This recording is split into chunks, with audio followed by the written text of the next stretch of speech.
எங்கள் பிரதான ஆசாரியரே, எங்கள் பிரதான ஆசாரியரே. சிரிப்பு.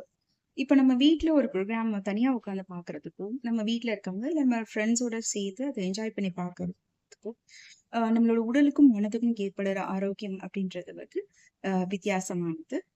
இந்த சிரிப்ப நம்ம சோஷியல் பிஹேவியர் அப்படின்னு சொல்லுவோம். எப்படி ஒருத்தவங்க கொட்டாவி விடுறத பார்க்கும்போது நமக்கும் கொட்டாவி வருதோ, அதுபோல ஒருத்தவங்க சிரிக்கிறத பார்க்கும்போது நமக்கும் சிரிப்பு வரும். அதனால தான் இது 2யுமே நம்ம கன்டேஜியஸ் அப்படின்னு சொல்றோம். 2 வகையான சிரிப்புகள் இருக்கு. ஒண்ணு இன்வாலன்ட்ரி, இன்னொன்னு வந்து சோஷியல் சிரிப்பு.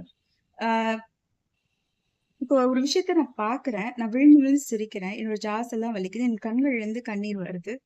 ஆ அந்த அளவுக்கு நான் விழுந்து விழுந்து சிரிக்கிறேன் அப்படின்னா, அது நம்ம இன்வாலன்ட்ரி சிரிப்பு அப்படின்னு சொல்லுவோம். ஏதோ ஒரு நான் சோஷியல் கேதரிங்ல இருக்கேன். ஒருத்தவங்க சொல்றத நான் அக்னாலெட்ஜ் பண்றதுக்காக ஸ்மைல் பண்றேன். சிரிக்கிறேன் அப்படின்னா, அது சோஷியல் சிரிப்பு. அப்படி இல்லாட்டி பொலைட் சிரிப்பு அப்படின்னு சொல்லுவோம். இத எதுக்கு ஒரு டாபிக்ன்னு எடுத்து நம்ம பேசுறோம்? இதனால என்ன பயன் அப்படின்னு கேட்கிறீங்களா? நம்மளோட பிரெயின்ல அமிக்டாலான்னு ஒரு பார்ட் இருக்கு. அது ஸ்ட்ரெஸ் ரிலீஸ் ஹார்மோன் இருக்கிற ஒரு முக்கியமான இடம். இதுல ஆக்டிவிட்டீஸ் அதிகமா நடக்க ஆரம்பிச்சதுன்னா, ஸ்ட்ரெஸ் அதிகமாக ஆ வாய்ப்புகள் இருக்கு. ஆனா, சிரிக்கிறதுனால அமிக்டாலால ஆக்டிவிட்டீஸ் கம்மியாகும். அதனால நம்மளோட ஸ்ட்ரெஸ்ஸ நம்மளால கம்மி பண்ணிக்க முடியும். கார்ட்டிசோல் லெவல்ஸையும் கம்மி பண்ண முடியும். நம்ம உடம்புல இருக்க இதய துடிப்பையும், நம்மளோட ரத்த ஓட்டத்தையும் சிரிக்கிறதுனால சீராக்க முடியும்.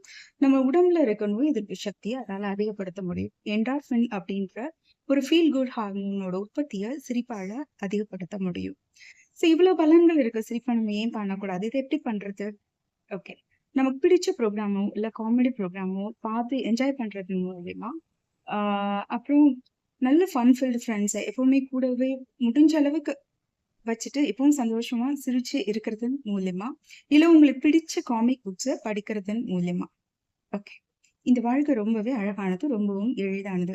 இது ரொம்ப காம்ப்ளிகேட் பண்ணிக்காம, யாருக்கும் எந்த பாதகமும் இல்லாம, நல்லதொரு மீனிங்ஃபுல்லான வாழ்க்கையை வாழ்வோம்.